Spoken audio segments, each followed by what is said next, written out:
You have spoken to yourself more than any other human being who has ever lived. Tens of thousands of silent sentences a day, every day for as long as you have been alive. More words than you will ever say to your mother, your partner, and every friend you will ever make, combined.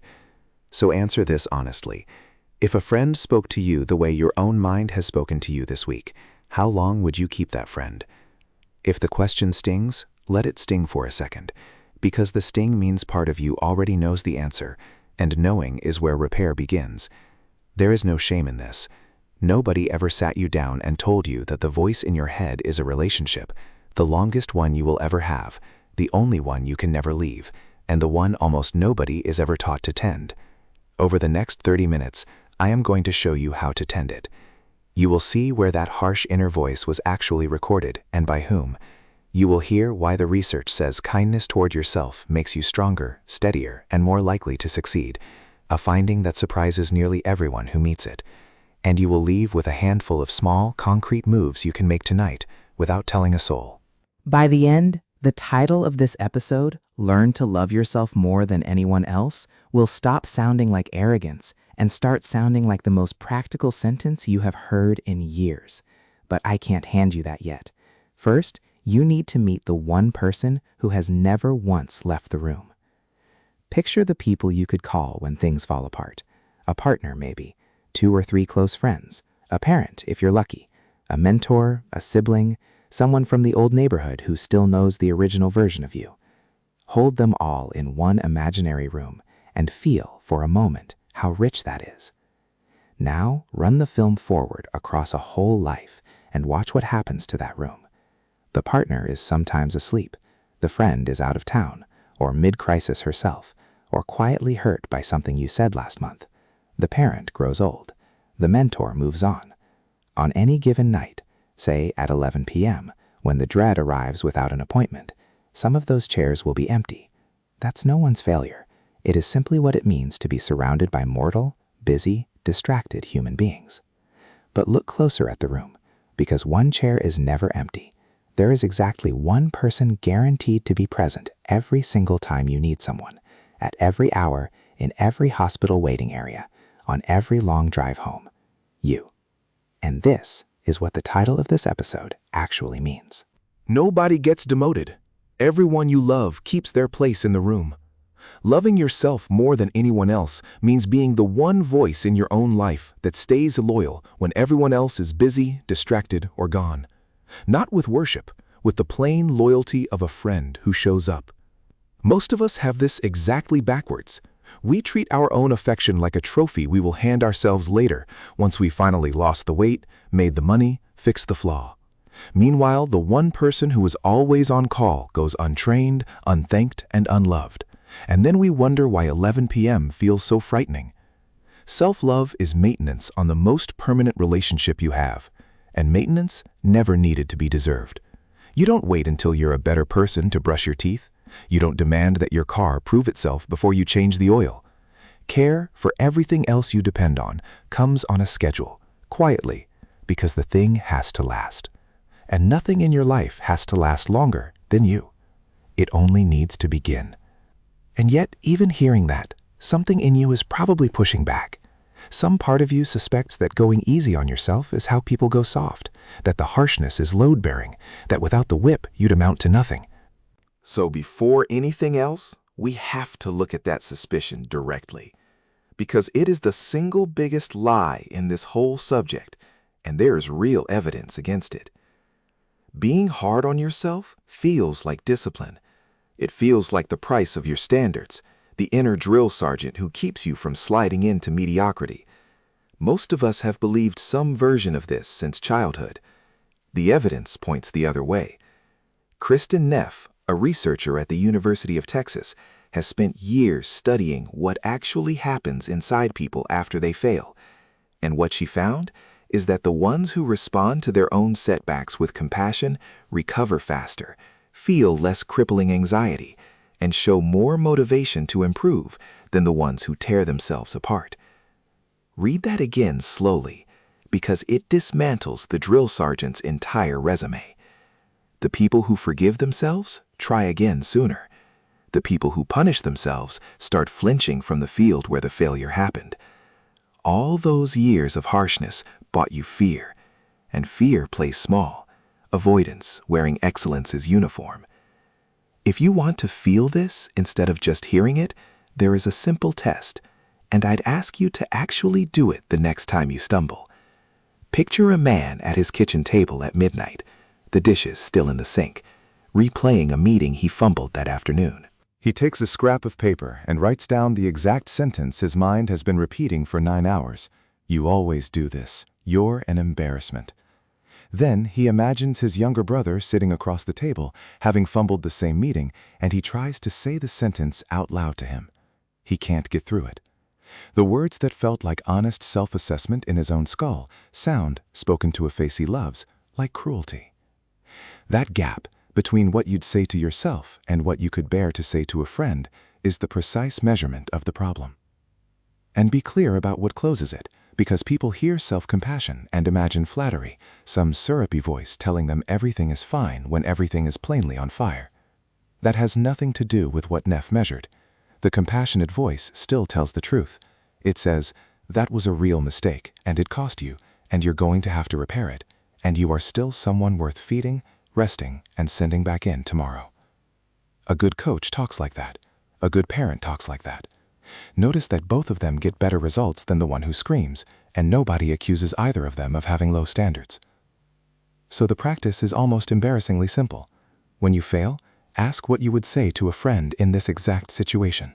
Then turn and say that to yourself, even if your voice shakes a little on the way out. Your standards will survive the kindness intact. What actually corrodes growth is contempt, because contempt teaches you to fear your own attempts. But easing the critic's grip after a failure only treats the wound. It doesn't answer the deeper question of why you needed to perform in the first place, why your worth ever felt like something that had to be re-earned every morning. There's a ledger you've been keeping, probably for decades, and it's time to look at what's actually written in it.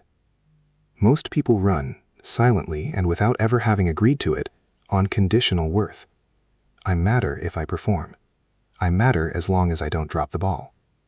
It works the way any debt works, invisibly, right up until the payment can't be made. Consider a woman I'll call Elena. For 15 years, she is the reliable one, the colleague who answers at 10 p.m., the sister who organizes the funeral, the friend who remembers everyone's birthdays while quietly assuming no one remembers hers. Her entire sense of self rests on never dropping a single ball. Then a health scare puts her on a couch for 2 months. She has to cancel plans, hand off projects, disappoint people, and rest, which turns out to be the most frightening assignment of her life. Because for the first time, she cannot perform her worth, and in the silence, she makes a terrible discovery. There is almost nothing underneath the performance, no relationship with herself that isn't transactional. She has spent 15 years being valuable and almost no time being loved, least of all by herself. Watch what happens next, though, because Elena's story doesn't end on the couch. 3 weeks in, a friend texts that she's dropping off groceries, and Elena, horizontal, useless by her own accounting, contributing nothing, braces for the withdrawal she's certain is coming. It doesn't come.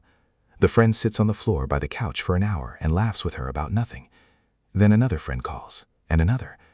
And slowly a fact she has no shelf for begins to force its way in.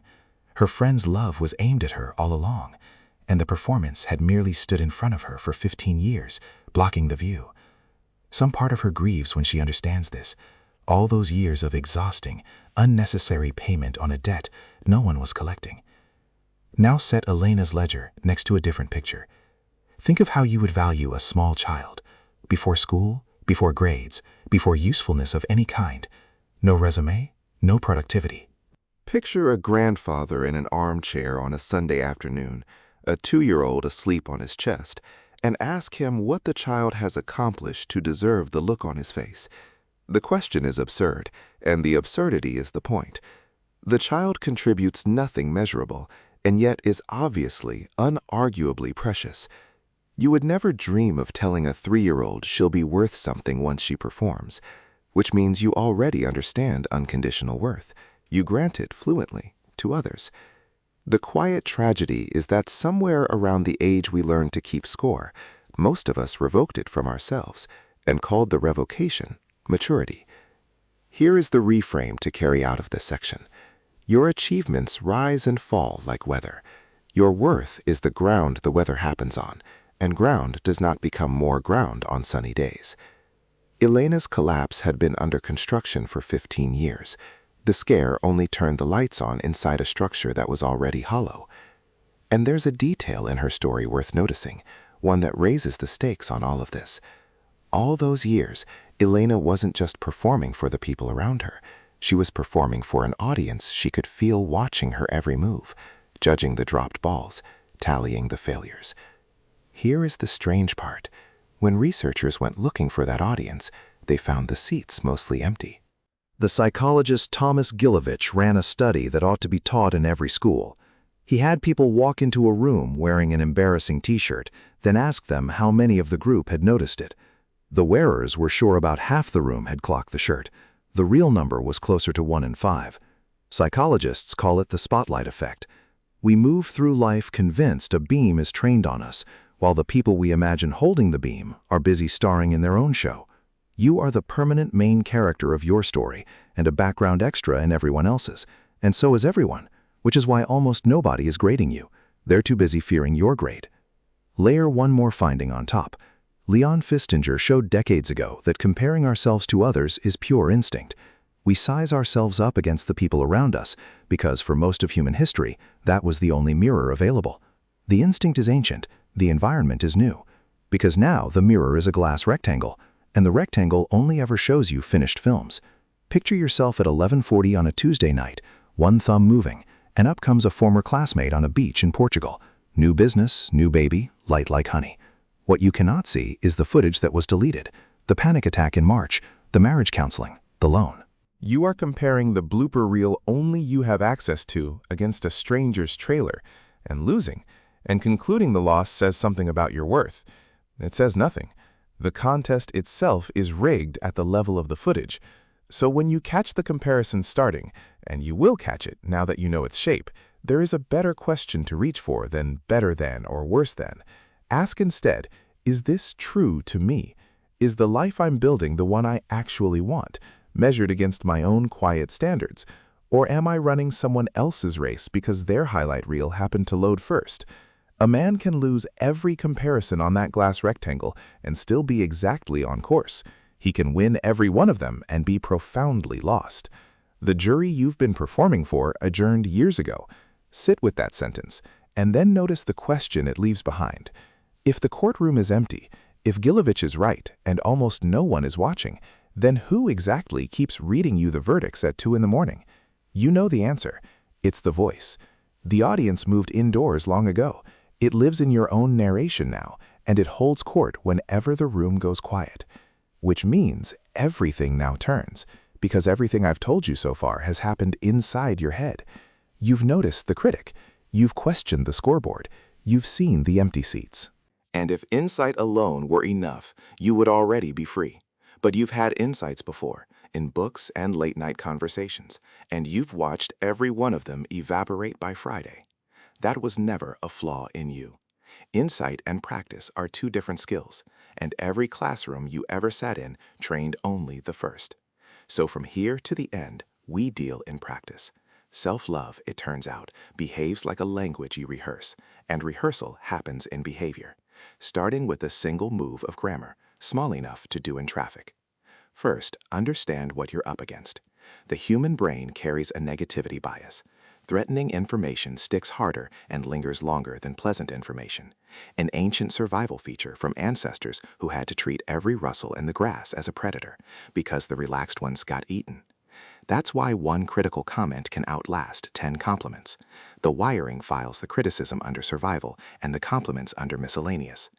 But a bias is only a slope in the terrain, and people build against slopes every day. Watch how one man works with it. He makes a small mistake at his desk, sends a file to the wrong person, nothing fatal, and here's the old sentence fire on schedule, "I'm such an idiot." He doesn't argue with it. Arguing, he's learned, only gives the sentence a second act. Instead, he adds a short tail. "I'm such an idiot," is what I'm telling myself right now. 9 extra syllables, and the whole scene changes. A moment ago, that sentence was a verdict handed down from somewhere above him. Now, it is an event happening inside him, a thought, arriving like weather, observable and passing. He has demoted the judge to a forecaster. Do that once, and nothing much happens. Do it for months, the way he did, and something quietly structural occurs. The voice that feels like him migrates. He stops being the one who says the cruel sentence, and becomes the one who notices it being said. There's a version of this you can run in the car, alone, where no one can hear you. Say the critic sentence out loud, at full volume, in its actual tone. Most people who try this start laughing before they finish, because spoken into the air of a parked car at 6 in the evening, the voice that ran their inner life for 30 years sounds like a cartoon villain, theatrical and strangely small. The laugh matters. You cannot be fully ruled by something you have heard yourself imitate. You don't have to believe any kind replacement yet. That comes later, and it comes on its own. The work of this season is simpler. Stop rehearsing the cruel version, because every unexamined repetition is a rehearsal, and you have been in rehearsal for decades. But language is only the first behavior, the private one. The second behavior is harder because it happens out loud, in front of people whose faces you can see falling, and it costs something real. Consider a man whose answer to every request is yes. It's a Saturday morning, the one he promised himself for weeks. No plans, coffee, the garden, nothing. At 9:15, the phone buzzes. A colleague needs a small favor that will eat 3 hours, and behind it waits a friend who needs help moving a couch. By 10, he has given the morning away, and he tells himself this is kindness. What he never counts is the person he cancels on every single time the phone wins, himself. He gives his best hours to whoever asks loudest and serves himself the leftovers, year after year, and then wonders why a low resentment hums under his generosity like a fridge in the night. If a no feels like abandoning people, look at the arithmetic honestly. Every unwilling yes abandons someone too, just always the same someone, the one who never complains, because the one who never complains is you. We learned somewhere that our own needs are negotiable and everyone else's are urgent, and we've been running that exchange rate so long it feels like arithmetic instead of an opinion. Try thinking about a boundary the way you think about the walls of a home. Walls are on nobody's list of hostile architecture. They exist so that somewhere inside there is a warm, protected place that is actually yours, a place where your energy is renewed instead of endlessly dispensed. A house with no walls isn't generous, it's just exposed. So here is the practice, and it is deliberately small. This week, deliver one honest no without over-explaining it. No essay of apology, no invented obligations, one clean sentence. I can't this time. Watch what the over-explaining was really doing, by the way. Every added excuse is a small payment of guilt, an application for permission to have a self, and the person you're paying usually never asked for any of it. The first no will feel enormous. Your heart will do something athletic, and you'll spend an hour bracing for consequences. Then the colleague texts back 2 words, no worries, and finds someone else. And the friendship survives the afternoon, and the catastrophe you rehearsed simply never files a report. That's the secret nobody tells the overgiver. The world mostly absorbs a no without noticing, because the world was never as dependent on your yes as your fear insisted. What actually happens is quieter and stranger. Some part of you, long accustomed to being traded away, registers that it was defended. Every boundary you keep is a message delivered inward, and the message says your time, your energy, and your peace are worth protecting. Watch what happens to a person's posture after a month of receiving that message. But there's a question underneath the yes man Saturday, and underneath Elena's ledger, and underneath the sentence at the kitchen table. A question this whole episode has been circling. Where did the harshness learn its vocabulary? Because if you listen closely to your inner critic, you'll notice it has an accent, and the accent is familiar. The way you treat yourself was largely taught to you before you were old enough to agree to it. John Bowlby, the psychologist who founded attachment research, showed that children assemble a working model of whether they are worthy of love. Assemble it early, out of one material only. how consistently their needs were met by the people around them. That model then runs in the background for decades, the way an operating system runs, invisible, precisely because it is everywhere. If love in your house arrived on schedule, warm and uneventful, your model says worth is a given. But if love felt conditional, if attention had to be earned with grades or quietness or being the easy child or looking after the very adults who were meant to look after you, then the model says worth is a wage. And an adult running that model has no sense of running anything. To him, it simply feels like reality. Audition, perform, earn, repeat, forever. Picture a woman in her 40s who begins, out of curiosity, to write down her inner critic's sentences, just transcribing, the way you'd note down a dream. A week in, reading the list at her kitchen counter, she goes cold. The phrasing is her father's, word for word, pause for pause. A man overwhelmed by his own life 40 years ago, whose frightened voice she has been faithfully replaying ever since, in the first person, believing it was her own opinion of herself. That harsh voice you carry usually works exactly like this. It's an echo, an inherited recording of someone who was struggling long before you arrived, pressed into you at an age when you had no way to refuse it. You did not write that script. But before you take another step, a warning, because there is a trap hidden inside this discovery, and it catches a lot of people exactly here. The moment you trace the voice back to its source, blame wants to change addresses. It packs up its things at your door and moves to your father's, your mother's, whoever was overwhelmed long before you could spell your own name. And you can spend another decade there, righteous and stuck, prosecuting people who were themselves replaying recordings they never chose. That courtroom has no exit either. The origin story earns its place in this episode for one reason only, and that reason is jurisdiction. Whatever happened then, the recording now plays on your equipment, in your house, and you are the only person alive with a hand on the dial. Hold both halves of that truth, because each is useless alone. The first half releases the blame. Stop faulting yourself for wiring you never chose, installed before you could consent. The second half returns the pen. You are now the only person alive who can rewrite it. Psychologists call the rewriting reparenting, and the term is less mystical than it sounds. It means giving yourself, on purpose and on schedule, the steady patience you did not reliably receive, speaking to yourself in the tone the child needed, keeping the small promises the child couldn't count on, becoming the calm, consistent adult who finally stays. In practice, it looks almost laughably ordinary. You're exhausted at 10 p.m., and the voice starts in about everything you didn't finish, and you answer it the way a good parent answers a tired child. We're done for today. We'll look at it in the morning. You feel the old urge to skip lunch to prove something, and you eat lunch. Nobody applauds. Nothing about it photographs well. And done daily, it slowly overwrites a model that half a lifetime of insight alone couldn't touch, because the model was built out of repeated experience and can only be rebuilt out of the same material. Which brings us all the way back to the promise I made you in the first minute of this episode, that loving yourself more than anyone else would stop sounding like arrogance and start sounding practical. You've now seen every piece of the answer. It's time to put them in your hands. Think about how a genuinely good long-term relationship actually works, a marriage that has lasted, a friendship that has survived decades. It is never a permanent honeymoon. It is showing up on the ordinary days, keeping small promises, forgiving the off weeks, staying in the room when the other person is nowhere near their most lovable. Now take every word of that and apply it to the person in your chair. Loving yourself more than anyone else means, in practice, exactly 4 things you already know how to do for others. When you fail, you speak to yourself as you would to a friend at that kitchen table.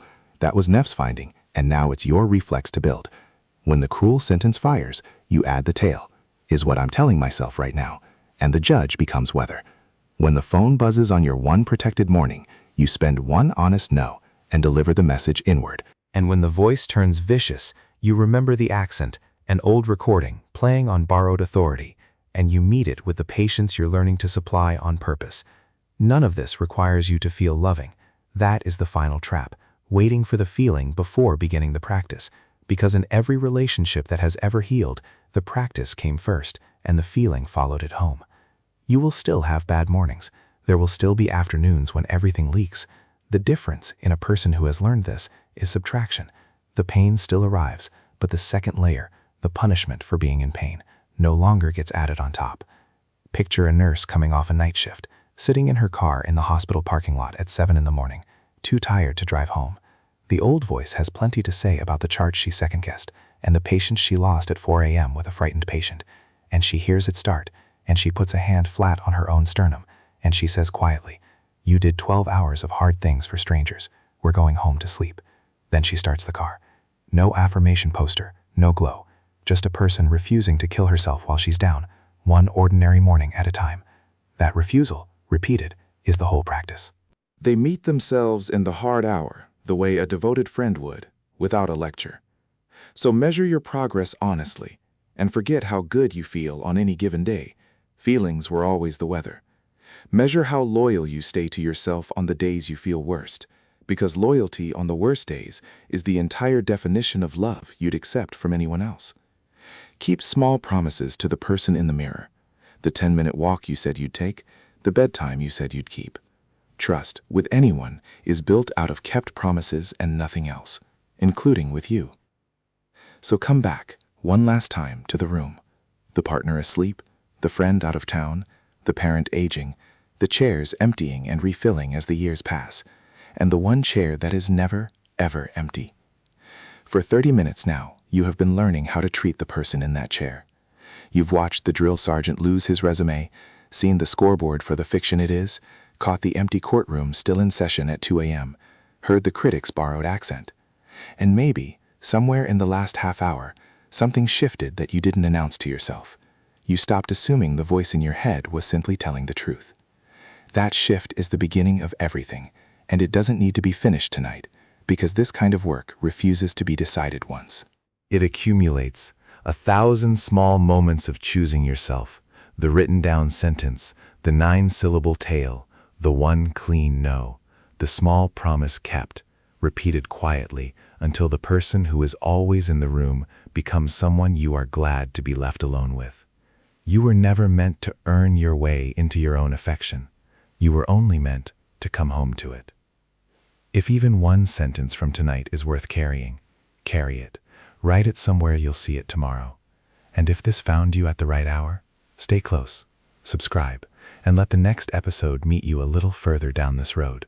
Because this is a relationship, and relationships are built one return at a time.